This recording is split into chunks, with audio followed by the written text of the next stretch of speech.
दूसरे साहब आ गए, इनका नाम क्या है? धनराज पुरोहित। धनराज पुरोहित जी जी भाई। जी मुफ्ती साहब, मेरा एक ही सवाल है, ज्यादा सवाल टाइम नहीं लूंगा आप आपका। सनातनी है भाई? थोड़ा सा तारुफ करा मैं दें हाँ, पहले। हाँ मैं जी। अद्वैती हूँ। अच्छा। जी मैं एक दो चैनल पे गया था, तो मेरी मेरी बात हो रही थी कॉजालिटी पे।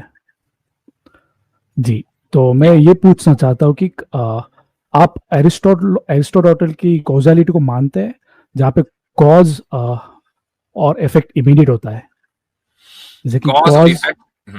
हाँ जी बिल्कुल, कॉज और इफेक्ट दोनों इमीडिएट भी हो सकते हैं, और जरूरी नहीं है कि दोनों इमीडिएट हों, डिपेंड करता है कॉज के नेचर पर। अगर कॉज में विल पावर है तो इफेक्ट इमीडिएट नहीं होगा, और अगर विल पावर नहीं है तो इमीडिएट होगा। नहीं, वो तो आपकी राय है, मतलब वो इस्लाम का नजरिया है। मैं नहीं, एरिस्टोटल आपने मेरे से कॉजालिटी। पूछा ना, मैं मानता हूं, तो मैंने अपनी पोजीशन वाजे कर दी है। नहीं, मैंने आपसे पूछा कि आप एरिस्टोटल कॉजालिटी को मानते कि नहीं मानते, क्योंकि वहां पे लिखा हुआ है, हम्म जो मैंने पढ़ा है, जो मैंने समझ है, वहां पे ये लिखा है कि सफिशिएंट कॉज रहेगा तो इफेक्ट इमीडिएट रहेगा, वहां पे डिले नहीं हो सकता है। तो अल्लाह ठीक को है। तो आप सफिशिएंट कॉज मानते हैं। मैंने तो पहले अगर ही मैं बताया ना कि एरिस्टोटल जो है वो एक फिलोसोफर है, वो प्रॉफिट नहीं है। तो जरूरी नहीं है कि हम उसकी बात को माने या ना माने। उसकी जी जो जी बस। माकूल बात है उसको लिया जा सकता है, नहीं होगी माकूल तो नहीं लिया जाएगा। तो हमने ये बात कही है कि अगर जो सफिशिएंट कॉज है वो फ्री विल भी रखता है और इरादा रखता है, उसके अंदर जो है विल पावर है, तो अब इफेक्ट का इमीडिएट होना जरूरी नहीं है। जी मुफ्ती साहब, ये तो फेट बेस्ड हो गया, कि ये तो फेक नहीं है, मान्य तक। फेक नहीं है ये हमारे। मैं आपको लिविंग एग्जांपल से इसको साबित कर देता हूं। मान लीजिए आपने एक बॉल दीवार पर मारी, तो आप कॉज हैं और दीवार पर बॉल का लगना इफेक्ट है, लेकिन दोनों जी की एज एक नहीं है। आपकी दोनों। ज्यादा है, बॉल की दीवार पर लगने की एज कम है। इसकी वजह यह है कि आप जो कॉज हैं इसके, आप में विल पावर है, आपने अपनी विल का इस्तेमाल किया है। दूसरी मिसाल ले लीजिए, सूरज है और सूरज की रोशनी है। सूरज कॉज है, उसकी रोशनी इफेक्ट है। सूरज में विल पावर नहीं है, इसलिए जब से सूरज है तब से सूरज की रोशनी है, इमीडिएट है। दोनों के एग्जाम्पल मौजूद है। ठीक है, मैं फर्स्ट एग्जांपल पे आ जाता हूँ। जो जी आपने विल किया, तो मैं सफिशिएंट कॉज नहीं हूँ, क्योंकि जी। यहाँ पे मल्टीपल कॉजेस आ सकता है, कंडीशन आ जाती है। तो मैं अपने आप को सफिशिएंट कॉज नहीं कहूंगा। इस वहां पे लॉ ऑफ नेचर भी आ जाता है। इनमें जो सबसे, ये तो सारे हेल्पर्स हैं ना, ये सारे हाँ, हेल्पर्स हैं। सबसे तो वो main cause, cause of the नहीं कॉज आपके नहीं नहीं अंदर, आप। इमेजिन करें अभी गॉड नहीं है, आप में जो मेन चीज है जहां से बॉल को दीवार पर मारने की बात चली, वो क्या है? वो मैं समझ गया मुफ्ती साहब, पर क्या है मेरा जी, वो ये बता है दीजिए कि मुझको। नहीं, आपने बताया ना कि मेरा इंटेंशन था बॉल को मारने के लिए, आपका आप वो बता इरादा, रहे हैं। एग्जैक्टली आपका जो इरादा है वो असल कॉज ऑफ द कॉज है। बाकी जो लॉज ऑफ नेचर है, ये सारे सपोर्टर्स हैं। हाँ, उनको जब आप तो मैं उनको आप सफिशिएंट कॉज नहीं कहेंगे ना। नहीं, मैं भी सफिशिएंट कॉज नहीं रहूंगा। सेट ऑफ कॉजेस आके वो सफिशिएंट होंगे इस केस में, कि मल्टीपल कॉजेस आके एक सफिशिएंट कॉज बनाएंगे। ऐसा नहीं जो है। ये एक्ट एक अगर यही मान है। लीजिए इरादा ना हो, और लॉज ऑफ नेचर भी अपनी जगह हो, सब कुछ हो, लॉ ऑफ ग्रेविटी हो, सारी चीजें हो, तो क्या बॉल खुद से दीवार पर जाकर वापस आ जाएगी? नहीं मुफ्ती साहब, वो मैं समझ तो गया आपका पॉइंट। मैं असल तो फिर इरादा हुआ ना। इरादा, असल इरादा की बात नहीं है। आपने एग्जाम्पल ये पकड़ा है जहां पे मेरी विल है, पर मैं सफिशिएंट कॉज होता तो वो बात अलग होती। तो आपका पॉइंट सफिशिएंट एकदम कॉज को सटीक डिफाइन करें था। जरा। सफिशिएंट कॉज मतलब सिर्फ एक ही, जैसे कि अल्लाह की, अभी यहाँ पे आपने जो नहीं, एग्जाम्पल दिया मिसाल है, ना दें, मैंने कहा डिफाइन करें। जहां पे सिर्फ एक कॉज है, और उसको सपोर्टिंग कॉज नहीं है, या उसको कंडीशन कॉज नहीं है। ठीक। ये एरिस्टोटल ने डिफाइन किया इसको। जी। कहाँ है बताइए, जरा इसका हवाला दें। ये तो मैंने, हम्म चलो आपको मैं हवाला देता हूँ, तो मैं नेक्स्ट, आप मुझे बैक स्टेज में डाल दीजिए, मैं हवाला दे दूंगा। पर हाँ ये तो यूनिवर्सल है। ये आपको कहीं पे भी, आप गूगल में पढ़ोगे, आपको हाँ, मैं अभी आपको अभी निकालता हूँ, रुक जाइए। जी आप निकाल दीजिए। Sufficient cause. वैसे मेरे पास चैट जीपीटी में है, अगर आप चाहो तो मैं शेयर कर सकता हूँ। रुक जाइए।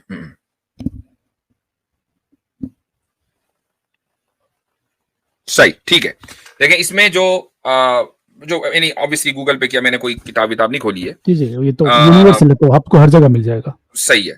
तो इसमें यह है कि in general sense a sufficient cause ensures an effect will follow. ठीक है। The cause alone is enough to produce the result. जी other factors might exist and also lead to some outcome, but they are not required for the sufficient cause to produce the effect. एकदम अच्छा, सही। अब देखें, इसमें जो है sufficient cause के बारे में सिर्फ इतना लिखा है कि effect will follow। इमीडिएट है कि इमीडिएट नहीं है, ऐसी कोई बात नहीं है यहाँ लिखी हुई। नहीं, यहाँ पे इमीडिएट आप और नहीं, मैं जो पढ़कर बता रहा हूँ, मैं जो पढ़कर बता रहा हूँ। हाँ, मैं समझ गया मुझे, आपने ठीक है? गूगल किया है, हाँ। आप उसको अगर चैट जीपीटी और क्वेश्चन करोगे तो आपको वो पूरा डिटेल में आपको विद एग्जांपल बता ठीक। देगा आपको। ठीक है, तो अगर मान लीजिए, अच्छा अब हम आ जाते हैं एरिस्टोटल के जो लॉ ऑफ कॉजालिटी है, उसने लॉ ऑफ कॉजालिटी को ऑब्जर्वेशन की बुनियाद पर या अकल की बुनियाद पर यह बताया उसने कि भाई अगर सफिशिएंट कॉज होगा तो इफेक्ट का इमीडिएटली होना जरूरी है। उसकी क्या दलील है? ऑब्जर्वेशन था, फिर ऑब्जर्वेशन के बेसिस के ऊपर ऑब्जर्वेशन, किस चीज का ऑब्जर्वेशन किया उसने? किस चीज का ऑब्जर्वेशन, मतलब नेचर का। जैसे कि उसने किस चीज का नेचर में, आपने जो सेकंड एग्जांपल दिया था, जैसे कि सन और उसकी रेस, तो वो इमीडिएट है वहां पे। ठीक है, तो वो एग्जांपल उन्होंने भी दिया है, और उन्होंने एक नहीं बहुत सालों ने और उसको सपोर्टिंग एग्जांपल दी है। सन और उसकी जो रेज है ना, वो यानी ये कहना, अगर खुदा मौजूद है तो मुझे एक बात बताएं कि सन, आप खुदा के वजूद को मानते हैं या नहीं मानते? मैं अद्वैत हूं, तो मेरा नजरिया सुप्रीम बीइंग को नहीं, हमारा नजरिया अलग है आपसे। हम उसको सेपरेट नहीं मानते। बताइए ना जी, हम सेपरेट नहीं मानते खुदा को। खुदा को आप सेपरेट नहीं मानते, और खुदा को हम एट्रीब्यूट्स भी नहीं देते। अच्छा, तो खुदा क्या है, थोड़ा सा उसका तारुफ कराएं।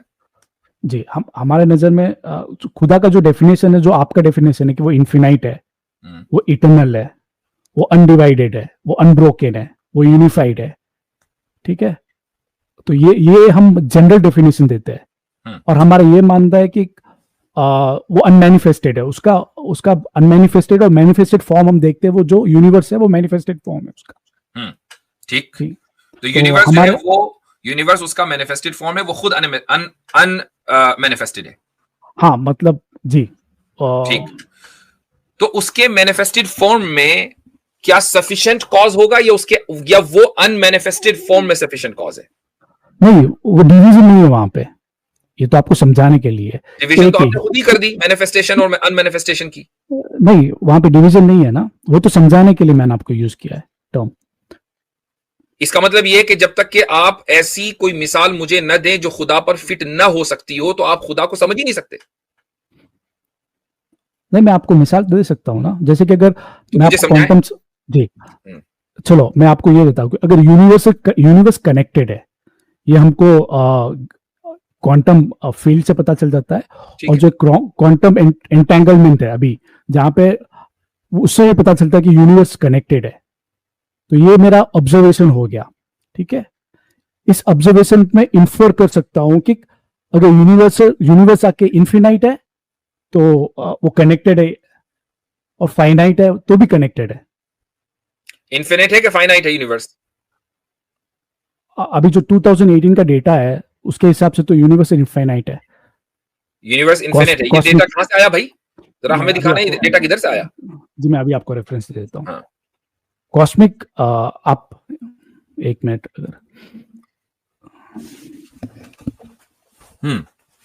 जी एक मिनट मैं देता हूं मैं आपको।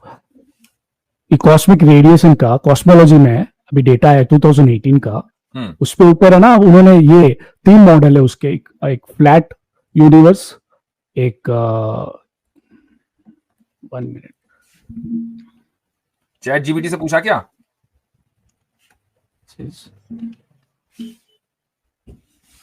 इनफिनाइट एज पर क्या है उसका नाम, देखें मैंने तो सिंपल दिखा चुके। अब गूगल की बात चल रही है तो भाई गूगल ही सही। मैंने सिंपल सा क्वेश्चन की गूगल से पूछ लिया। अब मैं शेयर स्क्रीन कर रहा हूं, ये देखें। हमने इससे पूछा, दिख रहा है आपको? नहीं दिखा भी? अच्छा रुकिए 1 मिनट, ये देखिए। तो हमने पूछा कि इज यूनिवर्स इन्फिनिट? गूगल मियां कहते हैं no, it is not known whether the universe is infinite और फाइनाइट। आप कह रहे डेटा आ गया। while the observable universe is finite। तो भाई ऑब्जर्वेबल यूनिवर्स तो फाइनाइट निकला, और जो वैसा है बाकी ये अननोन है। तो आपने कैसे कह दिया कि 2018 के डेटा की बुनियाद पर यूनिवर्स जो है वो इन्फिनिट था? मैं आपको अभी आप उसी उसी गूगल में पूछिए, as per geometry flat earth data is universe finite और इन्फिनाइट करके आप डाल आपको मैं वो खाली वो प्रॉम्प्ट क्यों दूं जो आपसे सूट करता हो? भाई वो गलत भी तो हो सकता है ना। नहीं, इसका मैं आपको ऑथेंटिक, अगर वो एक्सेप्टेड साइंटिफिक सोर्स है तो फिर इसी को ये कहना चाहिए था कि हाँ फला फील्ड में अब ये डेटा निकल आया है कि जो यूनिवर्स है वो इन्फिनिट है। हाँ, लेकिन ये तो मैं बता रहा हूं ना, ये गूगल में तो ये पुराने आर्टिकल्स भी हो सकते हैं ना। मैं आपको ऑथेंटिक साइंटिफिक कम्युनिकेटर का भी वीडियोस दे देता हूं। नहीं वीडियोस नहीं, वो देखिए हर तरह की थ्योरीज यूट्यूब के ऊपर मिल जाएंगी आपको, हर तरह की थ्योरीज जो आपको सूट करेंगी, आपके एतबार से होंगी, जो आपके खिलाफ होंगी। बात हो रही है authentic research papers scientific community में, और वो डेटा की बुनियाद, चूंकि आपने लफ्ज डेटा इस्तेमाल किया है, मुझे हाइपोथेसिस नहीं चाहिए, मुझे डेटा चाहिए। चूंकि डेटा होगा ऑब्जर्वेबल यूनिवर्स का, नॉन ऑब्जर्वेबल यूनिवर्स का डेटा हो ही नहीं सकता। जी, मैं डेटा आता ही ऑब्जर्वेशन की बुनियाद पर। तो आप ये कह रहे हैं कि इन्फिनिट यूनिवर्स का डेटा आ गया, तो वो डेटा भी तो इन्फिनिट होगा ना भाई।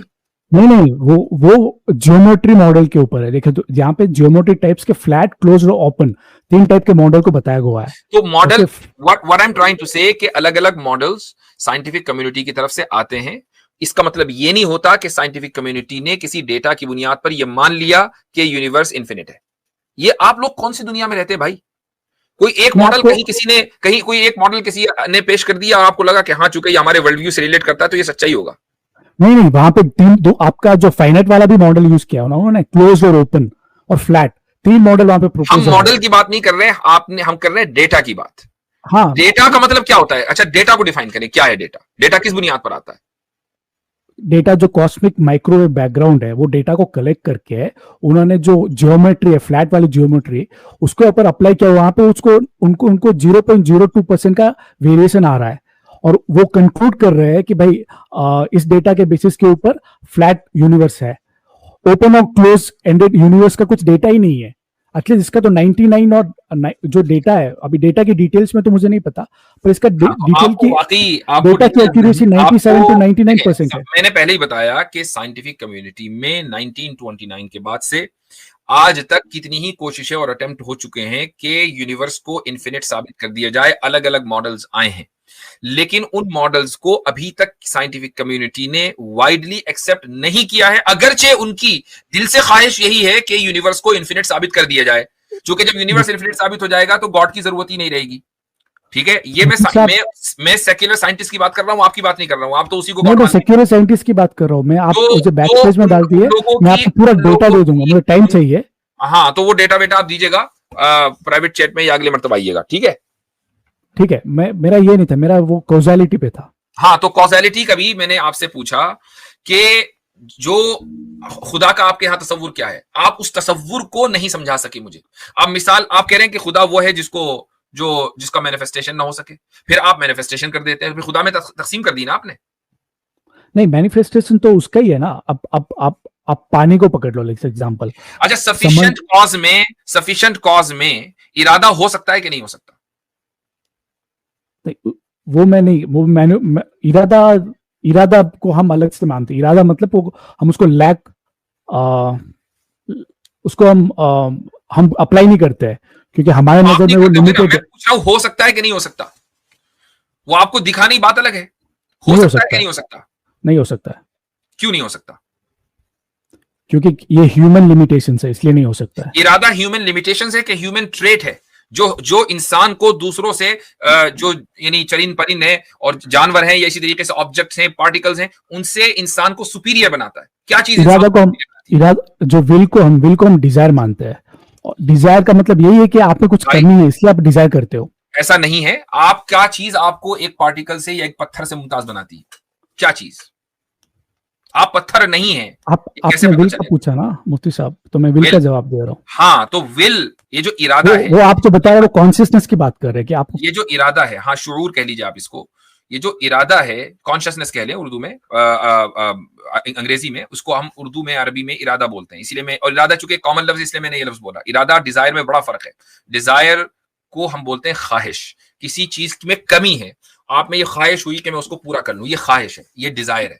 इरादा, मसलन मैंने ये फोन यहां पर रखा हुआ है, मैंने उठाकर इसको इधर रख लिया, ये मैंने अपने इरादे से किया, ये ख्वाहिश नहीं है।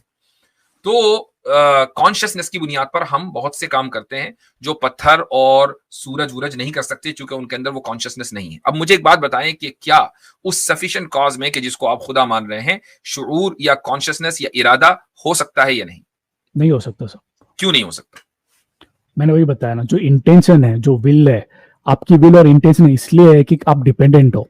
अगर आप सफिशिएंट कॉज है तो इस पे आप, जैसे कि मेरा एग्जांपल दो, मैं अपने नेचर पे डिपेंडेंट हूँ, मैं खाने पे डिपेंडेंट हूँ, पानी पे डिपेंडेंट हूँ, मैं अपने सर्वाइवल के लिए बाहर डिपेंडेंट हूँ। अगर मैं सफिशिएंट कॉज होता, लेट्स से कि मैं किसी पे डिपेंडेंट नहीं हूं, तो मैं, मेरे पास वो फॉल्स इक्विवेलेंस हो गया ना, ये तो फॉल्स इक्विवेलेंस हो गया कि आप जो कि सफिशिएंट कॉज नहीं है, अपने इरादे को जो कंटिंजेंसी बताता है, आपने इक्वल कर दिया उस सफिशिएंट कॉज के शुऊर और कॉन्शियसनेस से कि जो कंटिंजेंट नहीं है। ये तो फॉल्स इक्विवेलेंस। वो तो आपका जो इन्फरेंस है, वो इन्फरेंस तो इससे ही आएगा ना, हमारी जो अंडरस्टैंडिंग है, ये आप फॉल्स इक्विवेलेंस कर रहे हैं। एक है इन्फरेंस, एक है इक्विवेलेंस। इक्विवेलेंस का मतलब है कि चूंकि हमारा इरादा कंटिंजेंसी बताता है, देयरफॉर जो कॉज, जो सुप्रीम बीइंग होगा, उसका इरादा भी कंटिंजेंसी बताएगा। ये फॉल्स इक्विवेलेंस है। नहीं, मैं आपको विल का समझा रहा था ना, आपने बोला कि विल हम अब क्यों अप्लाई नहीं कर सकते हैं। मैं सिर्फ ये कह रहा हूं कि एक चीज, अगर मसलन हमारा जो शुऊर है वो हमें सुपीरियर बनाता है, ठीक है, हमारा शुऊर हमें सुपीरियर बनाता है, तो जो सुप्रीम बीइंग में उस सुपीरियर ट्रेट का होना ज्यादा जरूरी है, तभी वो सुप्रीम बीइंग है। अगर उसमें वो ट्रेट जो हमें सुपीरियर बना रहा है ना हो, तो फिर वो सुप्रीम नहीं है। हम सुपीरियर नहीं है ना, ये तो हमारा सर्वाइवल के लिए नेसेसिटी है। भाई रुकिए जरा एक मिनट, आसिम भाई आए हैं। आसिम भाई आए हैं। अस्सलाम वालेकुम आसिम भाई। वालेकुम सलाम व रहमतुल्लाह। कैसे हैं? खैरियत से आप सब? अल्हम्दुलिल्लाह। क्या हाल चाल है? ये अल्लाह का फजल है। जी भाई, तो मैं क्या कह रहा था कि आप ये कह रहे हैं कि नहीं, हमें सुपीरियर ही नहीं बनाता वो शुऊर हमारा, ठीक है, कैसे भाई? ये तो नजरिया है ना मुफ्ती साहब, अभी ये तो आप परसेप्शन पे आ रहे हैं कि आपका नजरिया, आप और पत्थर में कोई सुपीरियर नहीं है। देखिए, मैं ये बता रहा हूं कि नहीं, मैंने सवाल पूछा सिंपल, आप और पत्थर में कोई सुपीरियर नहीं है। सुपीरियर अगर, हाँ, किस सेंस में आप सुपीरियर की बात कर रहे हैं? अब आपने कहा कि नहीं, इसका मतलब ये कि सुपीरियरिटी का आप कायल हैं, लेकिन अब आप ये पूछना चाह रहे हैं किस सेंस में। अभी आपने कहा था हम सुपीरियर नहीं है। मैंने सुपीरियर नहीं, मैंने ये बोला कि वो परसेप्शन पे है मुफ्ती साहब। मैंने बोला कि वो हमारे परसेप्शन में, हम किसी को सुपीरियर मानते, किसी को इंफीरियर मानते हैं, कि हमारा परसेप्शन पे है। अपने और पत्थर के दरमियान अगर कंपैरिजन करेंगे, सुपीरियर कौन है? सुपीरियर नहीं, वो डिफरेंस है, मतलब पत्थर अलग है, मैं अलग हूँ। वो तो पर अगर आप वो डिफरेंस तो भाई आप में और आपकी बहन में, आप में और आपके भाई में भी है, दुनिया जानती है, राइट? मैं ये बता रहा हूँ पत्थर के दरमियान, लेकिन आपके और आपके भाई को कोई ये नहीं कहेगा कि सुपीरियर है। एक सुपीरियर है, दूसरा नहीं है। मैं यहाँ सुपीरियरिटी की बात कर रहा हूँ कि आप में और पत्थर में डिफरेंस है, सबको पता है। सुपीरियरिटी है कि नहीं? मैं इसलिए, हाँ, सुपीरियर है, ठीक है। अगर वो मैं मूव कर सकता हूँ, वो मूव नहीं कर सकता। मैं खाना खा सकता हूँ, मैं जी सकता हूँ, वो नहीं कर सकता। बनाया कॉन्शियसनेस ने बनाया ना? जी हाँ, अच्छा, आप जी, कॉन्शियसनेस ने सुपीरियर बनाया ना? ओके, इसका मतलब ये हुआ कि कॉन्शियसनेस किसी चीज को सुपीरियर बनाती है। अब जो सुप्रीम बीइंग है उसी में कॉन्शियसनेस ना हो तो फिर तो इंफीरियर हो गया ना वो। पर आपने विल की बात की ना मुफ्ती साहब, आपने विल की बात की थी अभी। विल, कॉन्शियसनेस, ये सारी चीजें हम इंटरचेंजेबली बोलते हैं। कॉन्शियसनेस की बात कर ले, चलिए, अगर बहुत ही ज्यादा आपको प्रिसाइज बोलना है, कॉन्शियसनेस की बात कर लेते हैं। हम उसको तो वो सुप्रीम बीइंग में कॉन्शियसनेस होना इसलिए जरूरी है क्योंकि वो सुप्रीम बीइंग है। कॉन्शियसनेस अगर आपको पत्थर के मुकाबले में सुपीरियर बना सकता है, तो सुप्रीम बीइंग के अंदर तो कॉन्शियसनेस हर हाल में होगा ना। जी मुफ्ती साहब, तो कॉन्शियसनेस की बात कर रहा, तो मैं मान रहा हूँ कि सुप्रीम बीइंग में कॉन्शियसनेस होना चाहिए, कि अनकॉन्शियस चीज से कॉन्शियसनेस नहीं आ सकता है। ठीक, अच्छा, अब जब ये बात हो गई तो एरिस्टोटल ने आपके बकौल जो एग्जांपल दी है सूरज की, तो सूरज को अगर आप सफिशिएंट कॉज मानते हैं, तो क्या उसमें कॉन्शियसनेस मानते हैं? हाँ, हमारे नजर में तो वो भी कॉन्शियसनेस है। तो फिर पत्थर में भी कॉन्शियसनेस होगा? जी, हमारे नजर में सब कुछ, क्योंकि अगर मैं अल्टीमेट रियलिटी कॉन्शियसनेस है तो फिर आप सुपीरियर नहीं होंगे पत्थर से? क्योंकि आप तो सुपीरियर कॉन्शियसनेस की बुनियाद पर थे ना।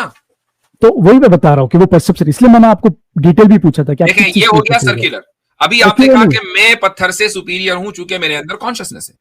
अब जब मैंने कहा कि सूरज में कॉन्शियसनेस है कि नहीं, आपने कहा है। जब उसमें है तो फिर पत्थर में भी होगा, तो फिर आप पत्थर में सुपीरियर भी नहीं है। होंगे।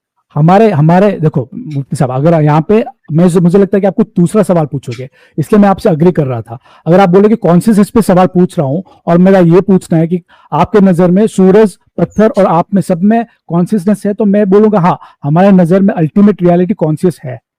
अल्टीमेट तो हम रियलिटी ब्राह्मण की बात नहीं हो रही है, क्योंकि नहीं, आपके वर्ल्ड व्यू के एतबार से खुदा हर चीज में है, इसलिए आपने हर जी, चीज में कॉन्शियसनेस लगा दिया। हम अल्टीमेट रियलिटी हम बात कर रहे हैं अभी, आपने शुरू में जब मैंने अपनी बात की, आपने कहा नहीं नहीं नहीं, मैं इस्लामी नजरिए की बात नहीं कर रहा हूं, मैं तो नहीं, एरिस्टोटल के चलो मैं लॉ ऑफ आपको कॉजेलिटी की बात कर रहा हूं। तो मैं हम उसी हमारी पर रहे पोजीशन ना। बता देता हूँ मुफ्ती हाँ, साहब, मैं अपनी पोजीशन बता देता हूँ ताकि आपको कंफ्यूजन नहीं रहेगा। हमारे नजर में अल्टीमेट बीइंग हमसे सेपरेट नहीं है। आपको पता होगा अद्वैत मेरे में भाई, मैं आपसे लॉ, आपने everything is- एरिस्टोटल के जो लॉ ऑफ कॉजेलिटी है उसके बारे में बात कर रहा हूं। नहीं, अभी अभी ब्राह्मण हमारी बात कर रहे थे ना। चलो मैं अभी ये बता के मैं फिर अरिस्टोटल पे आ जाता हूँ। हमारे हमारे नजर में ब्राह्मण और हम में कुछ फर्क नहीं है। ठीक है, हम अल्टीमेट रियलिटी में एवरीथिंग एंड एनीथिंग इज ब्राह्मण। ठीक है, अभी मैं आता हूँ अरिस्टोटल की कॉजालिटी पे। तो अरिस्टोटल कॉजालिटी पे तो sufficient cause produce immediate effect. तो हम ये मानते हैं कि सफिशिएंट कॉज रहेगा तो इफेक्ट इमीडिएट रहेगा। हम तो इतना तक मानते हैं कि भाई कॉज एंड इफेक्ट में डिफरेंस भी नहीं रहेगा, वो साइमल्टेनियस है और इनसेपरेबल है, मतलब उसको सेपरेट ही नहीं किया सकता। वो हम इतना भी मानते हैं। हाँ, तो ये सारे मानने हैं, मानने के ऊपर दुनिया नहीं चलती भाई, दलीलें देनी पड़ती हैं। मैं दलील दे रहा हूं ना आपको। क्या दलील है? हाँ, तो मैं ये दलील दे रहा हूं कि जहां पे आप सफिशिएंट कॉज को मानोगे और इमीडिएट इफेक्ट है, ओके, और यूनिवर्स, जैसे कि मैंने बताया आपको पहले कि यूनिवर्स इंटरकनेक्टेड है, तो वो कनेक्टेड है, तो मतलब वो एक होल हो गया, वो फ्रैगमेंटेड, वो डिवाइडेड नहीं है।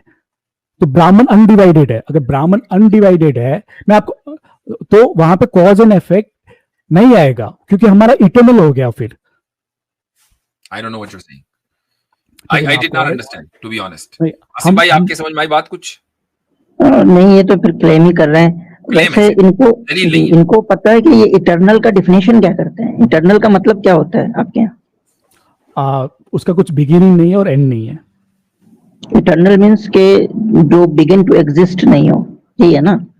जी, नो यानी कि बिगिनिंग वो पहले नॉन एग्जिस्टेंट था, और जो एग्जिस्टेंस में आता है वो टेम्पोरल होता है, और जिसके ऊपर कभी नॉन एग्जिस्टेंस था ही नहीं। तो आप ये मानते हैं कि यूनिवर्स जो है वो कभी, यानी कि नॉन एग्जिस्टेंस इसके लिए था ही नहीं कभी? जी, इसके लिए नॉन एग्जिस्टेंस कभी नहीं था। जी, ये आप इस बेस पे कह रहे हैं क्योंकि सफिशिएंट कॉस्ट था तो ये होगा। तो आपके इसमें एक फ्लॉज जो है बेसिकली, जो एरिस्टोटल के इसमें भी है, वो ये है कि आप सफिशिएंट कॉज को भी जो है विद इन टाइम लाइन जो है वो डिफाइन करते हैं। यू थिंक कि गॉड का भी कोई, इसलिए आप इमीडिएट का वर्ड यूज करते हैं ना, कि इमीडिएट होगा, यानी कि गॉड था, सफिशिएंट नहीं। कॉज है वो इस यूनिवर्स का, तो इमीडिएटली उसका इफेक्ट भी होगा। तो आप बेसिकली क्या कर रहे हैं कि गॉड के लिए भी टाइम को कंसीडर कर रहे हैं इसमें, इस पूरे स्ट्रक्चर में। ये बेसिक फ्लॉज है जो एरिस्टोटल का भी है, कि आप टाइम को, यानी कि जो गॉड जो सफिशिएंट कॉज है उसको, उसके ऊपर भी आप टाइम को अप्लाई कर रहे हैं बेसिकली। नहीं, आसिम भाई, जो सफिशिएंट कॉज और इमीडिएट इफेक्ट है वो हमारे ऑब्जर्वेशन में आया है। ठीक है, वो ऑब्जर्वेशन में आके हमने उसको इन्फर किया है। अगर तो इन्फर करेंगे तो हमारा जो ऑब्जर्वेशन है उसको हम करेक्ट मानेंगे, वो ट्रू है। जो प्रोपोजिशन है उनको ट्रू मान के फिर हमको इन्फर करेंगे ना। नहीं, तो आप बेसिकली टाइम, यानी कि आप ये मान रहे हैं कि जो, यानी कि तकद्दुम और ताखुर होता है, यानी कि पहले और बाद होता है, वो टेम्पोरल होता है। आप ये जो है वो मानते हैं कि बेसिकली वो टाइम के अंदर होता है। हमारे यहाँ ये कॉन्सेप्ट जरूरी नहीं है कि हर पहले और बाद का जो कॉन्सेप्ट है ना, वो नेसेसरली टाइम फ्रेम में होगा। अगर हम टाइम फ्रेम में नेसेसरली मानेंगे तो वो गॉड भी विद इन टाइम आ जाएगा। तो आपके बेसिक, यानी कि एरिस्टोटल के जो उसने 5 किस्म बताई है कि पहले और बाद की जो है, प्रायर और आफ्टर की जो है, वो 5 किस्में हैं, उसमें वो यही गलती करता है एरिस्टोटल भी, कि वो ये एज्यूम करता है कि टाइम के अंदर ही होगा। ठीक है, समझ रहे हैं? तो ये आपके भी स्ट्रक्चर सेम यूज कर रहे हैं, तो ये बेसिक क्लॉज है। हमारे यहाँ जो यूनिवर्स और जो इसका क्रिएटर है, खालिक है, उसके दरमियान जो तकद्दुम और तअख्खुर यानी प्रायर और आफ्टर है, वो ये वाला नहीं है जो आप जैसे समझते हैं, वो हमारे यहाँ वजूदी किस्म का है, क्योंकि खुदा के ऊपर तो टाइम जाता ही नहीं ना। तो हम यानी कि in the sense of time नहीं कहते हैं कि खुदा जो है वो यूनिवर्स से टाइम के सेंस में पहले है। समझ रहे हैं जी, आप? ये बेसिक क्लॉज है मैं समझ एरिस्टोटल गया का। आपका। ऐसा है, आप क्या नाम है आपका? तो आपका वो क्लेम है आसिम भाई। धनराज जी पुरोहित साहब, आप अगली मर्तबा आए, काफी लंबी गुफ्तगू हुई आपसे, और कम से कम ये कि एक बात पता चल गई है कि आपका वर्ल्ड व्यू क्या है। और मैं समझता हूं कि आपके जो दलाइल हैं ये एरिस्टोटल या ग्रीक फिलोसफी से, वैसे हिंदू हजरात जो भी इंडिया में अक्सर फिलोसॉफिकल अप्रोच रखते हैं, वो ग्रीक फिलोसफी को उठा के सामने ले आते हैं। तो नहीं, हमारा हमारी अलग फिलोसॉफी हमारे है नहीं है आसिम। ना, आप भी तो एरिस्टोटल ही से तो आपने शुरू किया था। नहीं, अरिस्टोटल को अब एरिस्टोटल का जो लॉ ऑफ कॉजेलिटी है, हमें उससे कोई फर्क नहीं पड़ता वो सही है कि गलत है। हमारा अपना लॉ ऑफ कॉजेलिटी है, उसी को मैंने बताया था, और आप भी अपना ही बता रहे हैं, दलील कोई नहीं है, दावे ही दावे हैं। तो इंशाल्लाह कोई बात नहीं, अगली मर्तबा फिर बात करेंगे। काफी लंबी आपसे गुफ्तगू हो गई है, बहुत बहुत शुक्रिया, आप तशरीफ लाए। चले भाई आगे, रैंडम को सबक फिर पढ़ सदाकत का, अदालत का, शुजाअत का, लिया जाएगा तुझसे काम दुनिया की इमामत का। सबक फिर पढ़ सदाकत